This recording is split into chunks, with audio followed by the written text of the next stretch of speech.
हरियाणा हुनर Haryana YouTube channel देखने वाले सारे दर्शकों ने मास्टर नरेंद्र कोत की तरफ से राम राम नमस्कार है।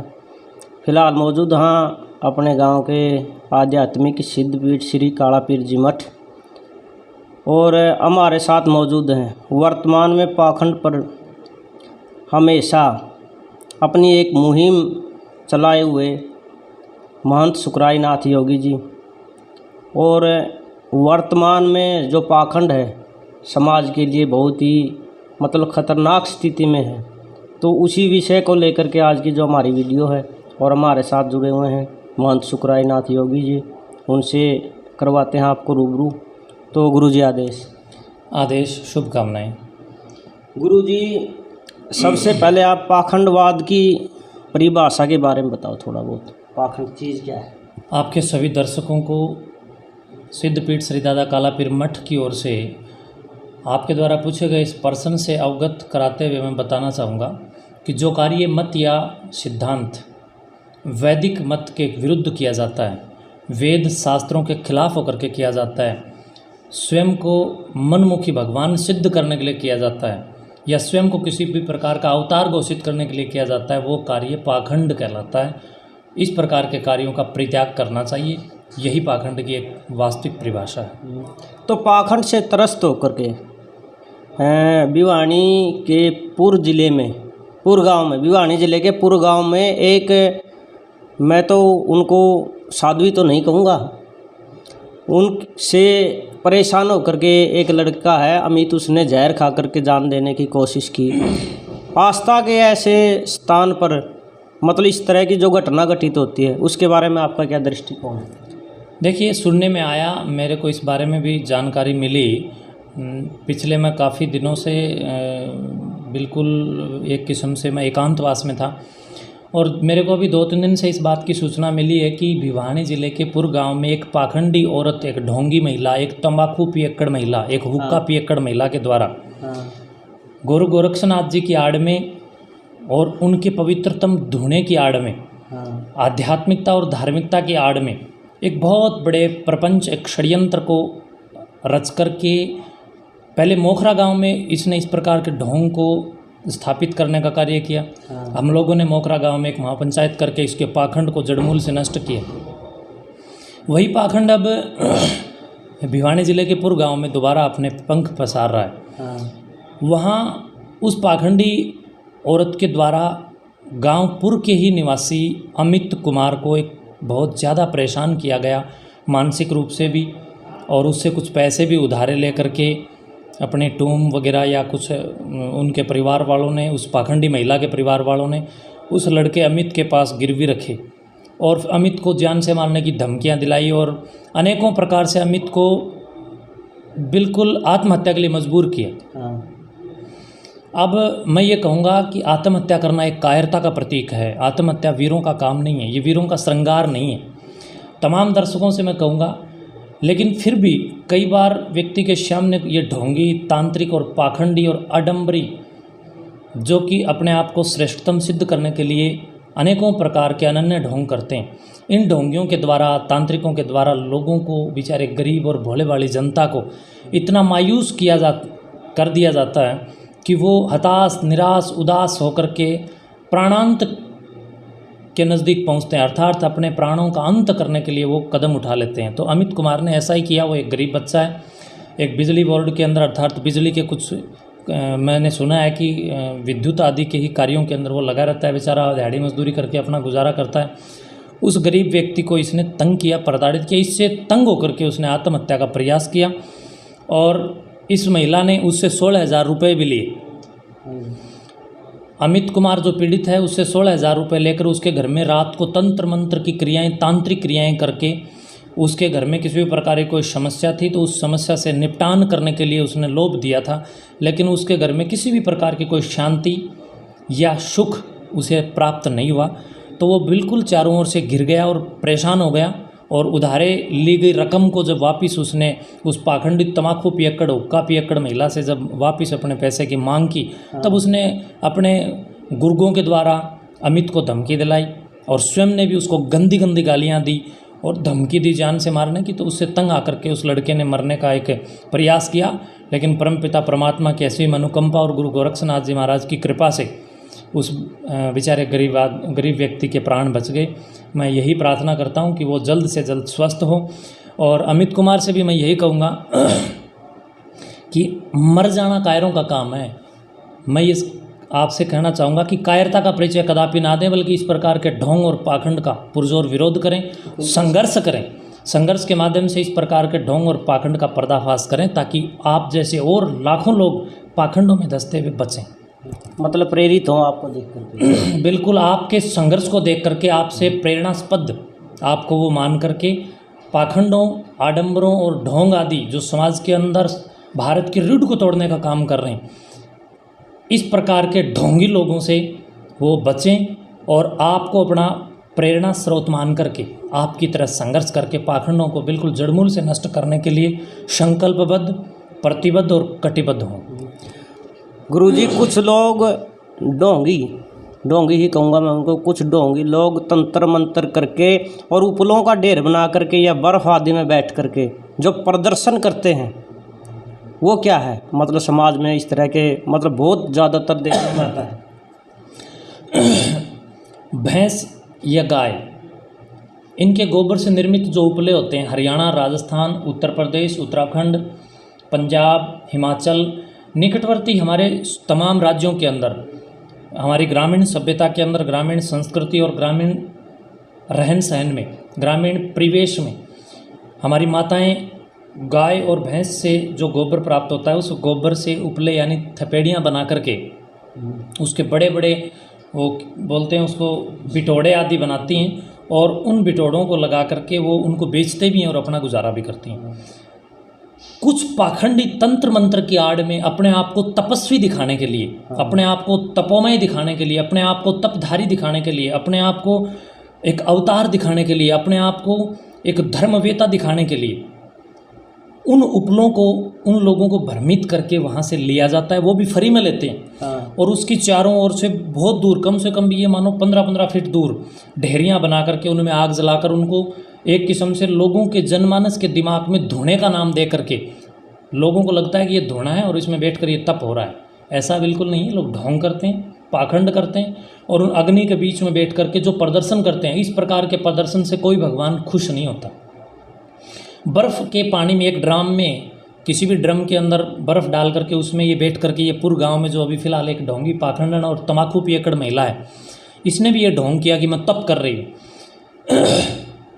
आचार्य गुरु गोरक्षनाथ जी महाराज, सिद्ध श्री गरीबदास जी महाराज, सिद्ध श्री कपिल मुनि जी महाराज, या अनेकों सिद्धों की 984 सिद्धों की लंबे कालखंड की इस लंबी प्रक्रिया के अंदर, एक लंबी श्रृंखला के अंदर किसी भी सिद्ध महापुरुष ने इस प्रकार के ढोंग को कदापि कोई जगह नहीं दी। ये ढोंग केवल लोगों को आकर्षित करने के लिए हैं, ये प्रदर्शन केवल लोगों को लूटने के लिए, लोगों की जेबों पर डाका डालने के लिए। जो लोग आम जनमानस, जो साधारण बुद्धि के लोग हैं, वो इस प्रकार के ढोंग को देख करके सोचते हैं कि ये तो बड़ा तपस्वी है, और उसकी फिर किसी भी प्रकार के लुभावनी बातों में आकर के उसको तपस्वी मान करके उसके पास जाते हैं और वो लोग उनकी जेबों पर डाका डालते हैं, ढोंग करते हैं। और ये लोगों को अगर इतना ही शौक है कि बर्फ़ में बैठने का इतना शौक है, तो फिर जाइए अमरनाथ में, जाइए बद्रीनाथ में, या अन्य उन जगहों पर जाइए जहाँ बर्फ़ के बड़े बड़े पहाड़ हैं। किसी भी व्यक्ति को आप दिखाई ना दें, उस बर्फ़ में आप दब जाइए, वहाँ आपको शिव जी प्रकट होकर के बचा लेंगे। और अगर अग्नि के अंदर बैठने से भगवान मिलता है तो सीधे आप आग में कूद जाओ ना, डायरेक्ट ही मिल जाएंगे। तो ये केवल और केवल एक ढोंग है, आडंबर है। जब तक मुगलों के, तुगलों के और चुगलों के हम लोग गुलाम रहे, हाँ जी, या अंग्रेज़ों के हम लोग गुलाम रहे, तब तक किसी प्रकार के, इस प्रकार के आडंबरी ने जन्म नहीं लिया। जब हमारा देश इतने लंबे कालखंड तक गुलाम था, तो गुलामी के दौर में किसी में भी माता नहीं आई। जब अंग्रेज इनको मुद्दा पटक पटक करके जूत मारते थे, मुसलमान इनको जूत मारते थे, तब किसी में काली पीली या कोई दुर्गा या हनुमान जी या और कोई देवी देवता इन लोगों में कोई नहीं आया। अब ये जो जब थाली में रोटड़ी खा करके जब थोड़ा मोटा ग्रास बचने लग गया, तब इन लोगों में हर तीसरी महिला में तो माता आती है, हर तीसरी चौथी महिला में हनुमान जी आते हैं, तीसरी चौथी में चौकी गोरखनाथ जी की लग रही है। ये केवल और केवल प्रपंच हैं, आडंबर हैं, ढोंग हैं और कुछ नहीं। गुरुजी, ढोंग ओपरी पराई झाड़ फूक इसकी मतलब आड़ लेकर के धार्मिकता की आड़ में जो ये सरेआम लूट चल रही है इनकी, तो क्या यह उचित है? सरेआम तंत्र मंत्र की आड़ में भूत प्रेत, देवी देवता, ओपरी पराई, जादू टोना, जिंद या प्रेत, इस प्रकार की ये जो डरावने शब्दों का प्रयोग और अपने स्वयं की दिनचर्या के अंदर आड़ लेकर लोग भोले वाली जनता को डराते हैं। जो लोग चालाक होते हैं वो अपनी चालाकियों से भोली वाली जनता को डराते हैं। लोगों के दिल में डर बैठ जाता है, शनिवार को शनि के नाम पर दो, वरना शनि आपके घर में सब कुछ तहस नहस कर देगा। लोग शनि से डर जाते हैं। सोमवार को शिव जी के नाम पर ऐसा करो, वरना शिव जी तुम्हारे घर में तहस नहस मचा देगा। मंगलवार को हनुमान जी के नाम पर लोगों को डरा देते हैं। यानी इन लोगों ने, पाखंडियों ने, पूछा वालों ने, तांत्रिकों ने और आडम्बरियों ने और इन छद्मवेशियों ने समाज को डराने में कदापि किसी भी प्रकार की कोई कोर कसर बाकी नहीं छोड़ी है।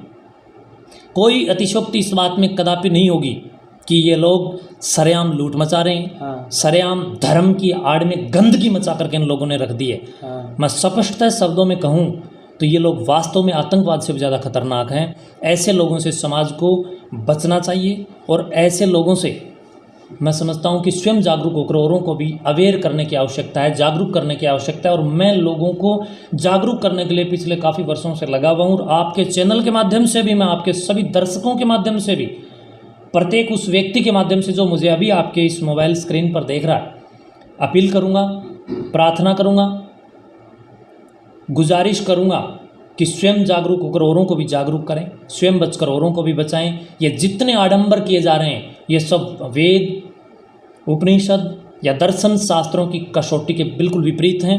ये बिल्कुल हमारे ऋषियों, मुनियों, सिद्धों, योगियों, महापुरुषों या अनेकों तपस्वियों की तपश्चर्या के बिल्कुल विरुद्ध और विपरीत हैं। इस प्रकार के पाखंडों को अपने समाज के अंदर कदापि कोई जगह नहीं होनी चाहिए।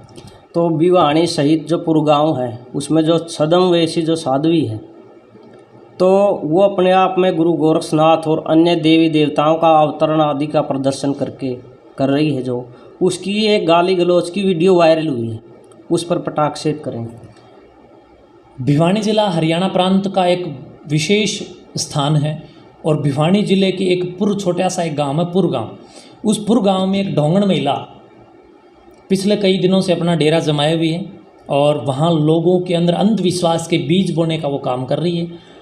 पाखंड को बहुत ज़्यादा बड़े स्तर पर सजा करके अपनी जेब भरने और जनता की जेब पर डाका डालने का वो एक घोरतम, पापतम और एक निकृष्टतम कार्य कर रही है।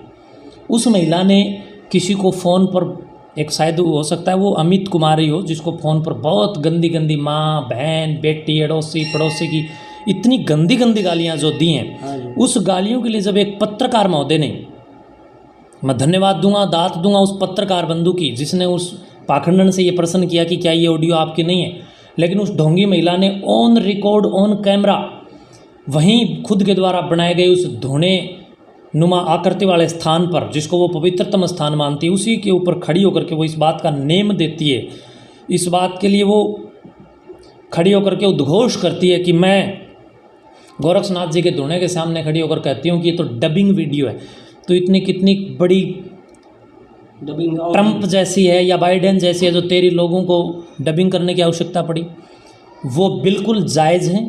और उसी ढोंगण महिला के द्वारा गंदी गंदी गालियाँ दी गई हैं। समाज को उन गालियों को सुन करके इस बात की शिक्षा लेनी चाहिए कि जो ढोंगण लोगों को झाड़ा लगाकर ठीक करने का दावा करती है, पूछा करके लोगों के भविष्य बताने की कवायद करती है, उस ढोंगण महिला के पास अगर कोई ऐसी शक्ति होती तो वो जान से मारने की धमकी और गंदी गंदी गालियाँ ना देकर तंत्र मंत्र के द्वारा ही उस पुरगांव के लड़के अमित कुमार से अपने स्वार्थ सिद्धि कर लेती। लेकिन उसको जान से मारने के लिए गुंडों का सहारा लिया, गंदी गंदी गालियों का सहारा लिया। ये एक किस्म से एक नाटक है, एक ढोंग है, एक फ्रॉड है, समाज की आंखों में धूल झोंकने का और समाज की गरिमा को गिराने का ये कार्य है।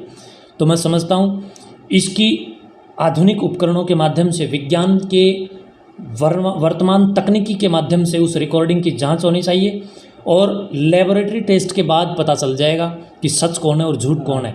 मैं सरकार से भी ये निवेदन करूंगा कि आपने जो इस प्रकार के ये खुले सांड जो समाज में छोड़ रखे हैं, जो तंत्र मंत्र के नाम पर, पुच्छापत्री के नाम पर गंदी गंदी गालियां दे करके लोगों को ऐसे बाल हिलाने का जो एक ड्रामा करके, लोगों को डरा करके, लोगों को लूटने का जो कार्य कर रही हैं, इनको खुला जो आप लोगों ने छोड़ रखा है, या तो आप इन लोगों को बंद कीजिए, या फिर आप मेडिकल साइंस के तमाम उन प्रौद्योगिकी माध्यमों को बंद कीजिए। जो बड़े बड़े मेडिकल साइंस के बहुत बड़े बड़े सेंटर जो रोज़ रिसर्च कर रहे हैं, या तो उन रिसर्च सेंटरों को बंद कीजिए, उनमें कोई दम नहीं। अगर उनमें दम है तो इन पाखंडों में कोई दम नहीं। इन दोनों में से एक चीज़ बिल्कुल झूठ है, और वो पाखंड झूठ है। विज्ञान के मुंह पर ये लोग तमाचा मारने का काम कर रहे हैं। आम जनमानस के मन से, आम जनमानस के हृदय से विज्ञान के प्रति अविश्वास की भावना ये लोग पैदा करने का काम कर रहे हैं। विज्ञान के प्रति विश्वास की भावनाओं को लोग ठेस पहुंचाने का कार्य कर रहे हैं। जो लोग विज्ञान को चुनौती देने का कार्य कर रहे हैं, इन लोगों को जेल में डालिए, इन लोगों की जांच कीजिए, और इन लोगों के द्वारा फैलाए गए जाल से और इनके जाल में फंसे हुए लोगों को भी बचाने का आप काम करें। आम जनता जो इन साइको, ये मैं इनको कहूँगा ये साइको हैं ये लोग। जो ये आपने देखा होगा जस हत्याकांड हुआ करनाल में, उसकी चाची थी वो अंजलि, वो वहीं रहती थी, किसी को नहीं पता था कि वो लेडी साइको है। लेकिन जब उसने इतने बड़े घटनाक्रम को अंजाम दिया, जब पता चला साइको है। इसी प्रकार ये पूर्व गांव वाली लेडी भी साइको है। इसके पास साइको लोगों की भीड़ रहती है। समाज के अंदर बड़े स्तर के ऊपर मानसिक रूप से बीमार, मानसिक रूप से कमज़ोर, मानसिक रूप से बीमारियों से ग्रस्त, टेंशन और अनन्य प्रकार की बोधरेशन आदि से ग्रस्त लोग, जो जीवन को जल्दी जीने की चाहत में इन पाखंडियों के चंगुल में फंसते हैं, और फंस करके इन लोगों से लूट करके बेचारे घरों में बैठ जाते हैं। पुलिस उनकी सुनती नहीं है, तो फिर वो आत्महत्या तक कहीं ना कहीं कदम उठाते हैं। तो मैं समझता हूँ वो रिकॉर्डिंग इसकी है, उसकी जांच होनी चाहिए। वैज्ञानिक और तकनीकी माध्यमों के द्वारा दूध का दूध और पानी का पानी होना चाहिए। इसके लिए अमित कुमार को भी उस रिकॉर्डिंग को लेकर लेबोरेटरी टेस्ट करवाना चाहिए, और एसएसपी महोदय भिवानी के साथ मिलकर के, अर्थात भिवानी के एसएसपी महोदय के पास जाकर के भी वो अपील करे, और वो रिकॉर्डिंग भी दे, अपना मोबाइल भी दे, और साथ में एक प्रार्थना पत्र भी दे कि मेरे मोबाइल के द्वारा किए गए इस रिकॉर्डिंग का आप निष्पक्ष रूप से निष्पक्ष अधिकारियों के द्वारा जांच करवाएं और पता करें कि क्या ये सच है या झूठ। तो गुरुजी पहले तो मोखरा, उसके बाद सोरखी या बीच में असोदा, और फिर पुरदाम। इसी तरह से जो यहाँ पाखंड चल रहा है, उसी तरह से सैनीवैस दाम में भी गाय के नाम पर सरेआम लूट मच रही है। उसको आप किस दृष्टि से देखते हैं? देखिए, अकेला सुकराईनाथ से काम नहीं चलेगा। मैं आप आम जनता से भी कहूँगा कि आप सब उठें और अपने अपने आसपास में इस प्रकार के ढोंग को जो लोग जन्म दे करके बड़े स्तर पर जो लूट कर रहे हैं, उनका विरोध करें, पुरजोर विरोध करें, कानून का सहारा लें, और पुलिस स्टेशन में, पुलिस चौकी में जाकर इस प्रकार की फ्रॉड चौकियों की एप्लीकेशन आप लोग दें, एफआईआर दर्ज कराएं, इन पाखंडियों को जेल में कराएं।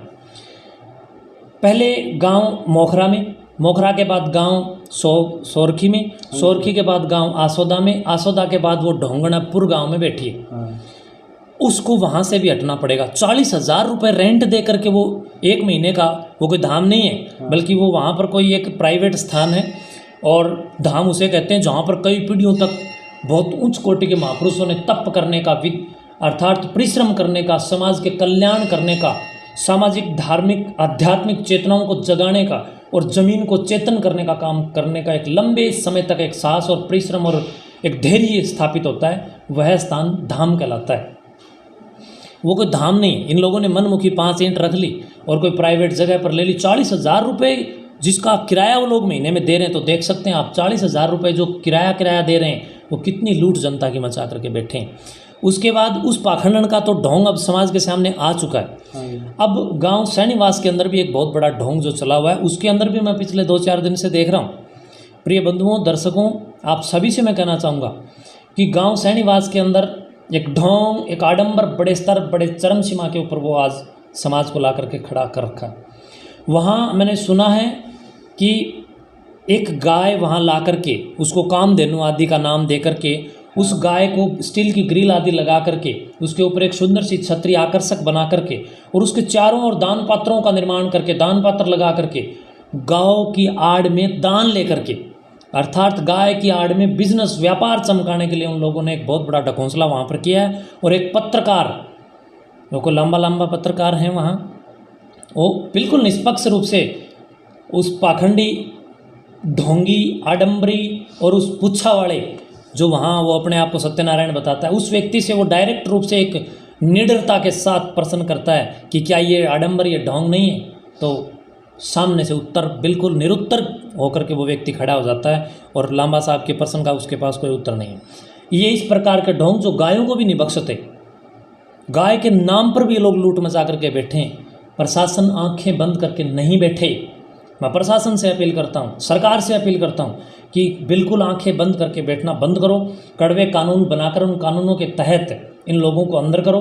गायों के नाम पर जो अंधी लूट की जा रही है, धर्म के नाम पर जो अंधी लूट की जा रही है, अंधविश्वास के धर्म की आड़ में अंधविश्वास फैला करके, इस गंदगी मचा करके जो आम जनमानस की, भोली जनमानस की जेबों पर जो डाका डालने का काम किया जा रहा है, इन ऐसे लुटेरों की जांच करके इन पाखंडियों को जेलों में डालें। इनका एकमात्र वही स्थान है। और इसके पटाक्षेप में मैं यही कहूँगा कि जो व्यक्ति गाय को बिजनेस बना सकता है, वो व्यक्ति समाज के लिए कितना खतरनाक सिद्ध हो सकता है। प्रबुद्ध जन विचार करें। तो गुरुजी, जब आप जैसे योगी जो पाखंड के विरोध में हमेशा कार्य करते हैं, उनके परिश्रम के फलस्वरूप श्रीनिवास धाम में जो अंध बग जाते थे, उनकी जो भीड़ है वो निरंतर कम होती जा रही है, तो ये एक सुखद परिणाम है। बिल्कुल, मैं पत्रकार बंधु आपसे बिल्कुल इसके लिए शुभकामनाएं दूंगा, जो आपने इतना गहनतम, गूढ़तम और उच्चतम बुद्धि के द्वारा ये शानदार प्रश्न आपने मुझसे किया। प्रिय दर्शकों, पिछले काफ़ी दिनों के लंबे संघर्षों के बाद जो हम लोग प्रचार प्रसार अभियानों के माध्यम से जो समाज को चेतन करने के लिए जो लगे हुए, मेरे जैसे और भी सैकड़ों लोग जो समाज को जगाने के लिए, आप जैसे लोग भी जो चैनलों के माध्यम से लगे हुए हैं, कोई धरातल पर जाके लग रहा है, कोई सामाजिक मीडिया अर्थात सोशल मीडिया के माध्यम से, सामाजिक मंचों के माध्यम से लगे हुए हैं, उन लोगों और हम सब की मेहनत रंग लेकर के आई तो आज श्रीनिवास धाम के अंदर भीड़ बिल्कुल कम हो गई है। क्यों? क्योंकि लोग जान चुके हैं। आज सुबह ही मेरे पास श्रीनिवास गांव पड़ता है और हमारा एक गांव पड़ता है सैनीपुरा, हांसी के पास में। सैनीपुरा गांव से मेरे पास कुछ सुबह सुबह मिलनसार मेरे वो बंधुजन हैं, वो लोग आए और पूरा परिवार मेरे पास आया। उन्होंने मुझे आज सुबह बताया कि हम लोग श्रीनिवास गांव में गए और हमारे एक व्यक्ति को सर के अंदर कोई तकलीफ़ थी और हम लोगों ने वहाँ उनके सारे झाड़े, जो उन्होंने 3-4 झाड़े लगवाने बताए, वो सारे करवाए। उसके बावजूद भी उन्हें कोई आराम नहीं। अब हम क्यों जाएंगे? इस प्रकार लोग अब जाग चुके हैं कि 5-5 बार, 7-7 बार, 8-8 बार जाकर के कोई आराम नहीं है। तो स्वतः पाखंड का पर्दाफाश हो गया और जनता वहाँ आना कम हो गई। और मीडिया के बंधु भी वास्तव में धन्यवाद के पात्र हैं, जिन्होंने समाज को जगाने के लिए अपनी महती भूमिका निभाई और समाज जागरूक हुआ।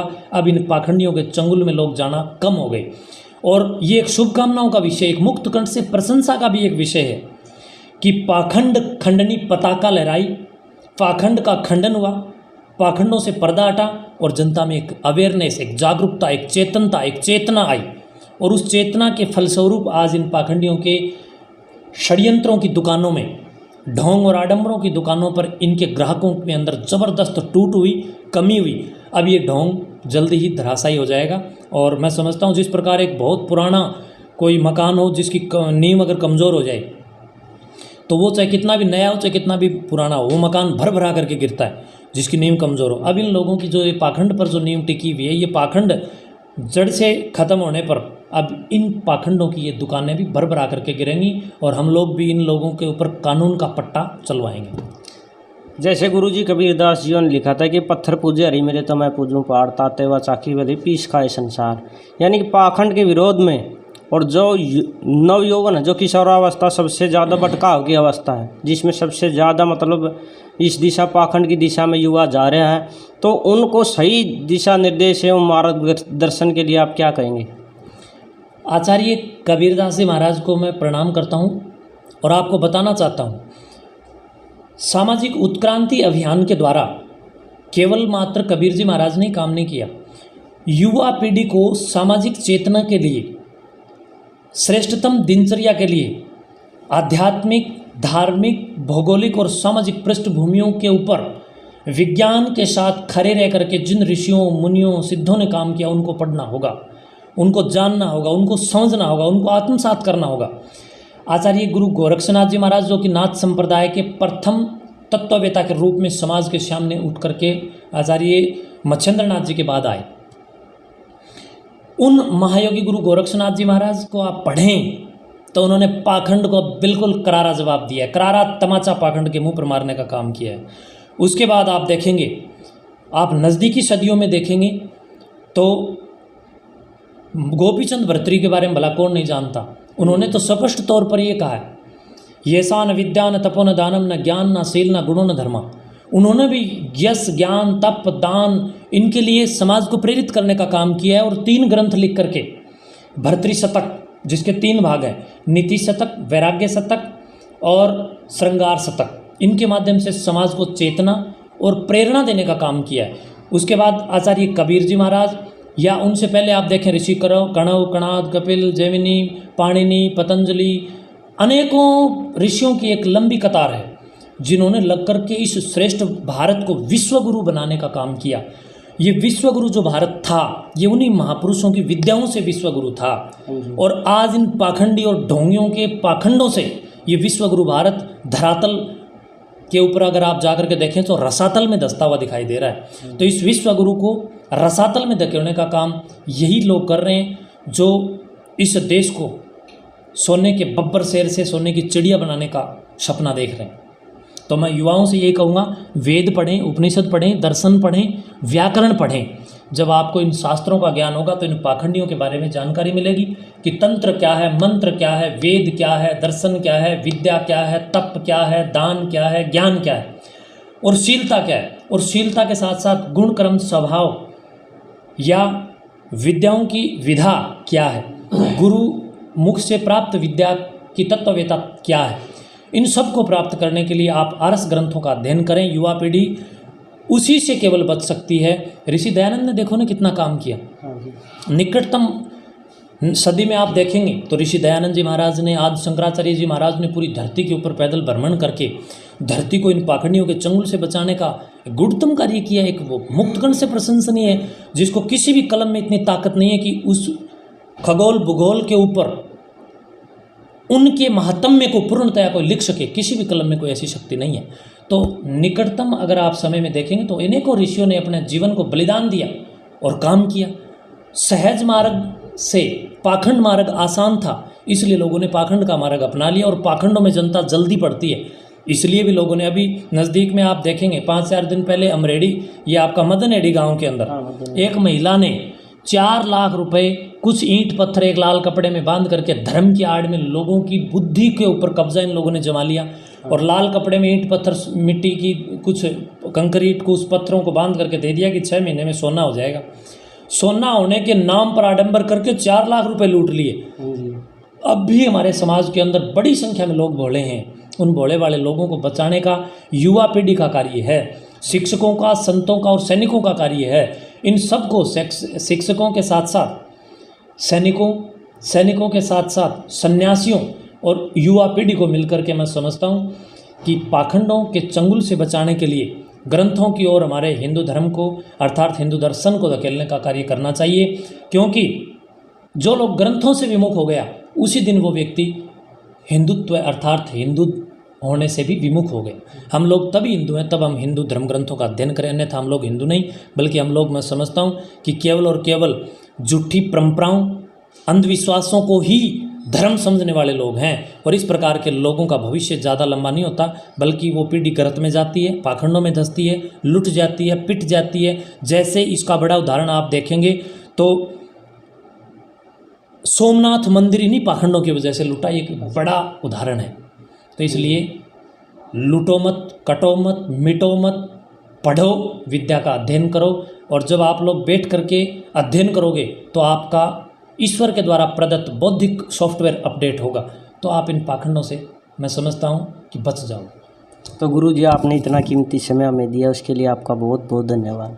HR हुनर हरियाणा चैनल की टीम आज चतुर्दशी के इस पावन पर्व पर सिद्धपीठ श्री दादा कालापीर मठ, गांव कोत कलां, कोत खुर्द, जिला हिसार, हरियाणा में इस दिव्यतम स्थल पर, इस तपो भूमि पर पहुंची। इसके लिए मैं आपकी पूरी टीम, पूरे संगठन और समस्त दर्शकों के साथ अभिनंदन करता हूं, धन्यवाद देता हूं कि आपने समाज के उबलते, सुलगते और आवश्यकतम प्रश्नों को उठाया।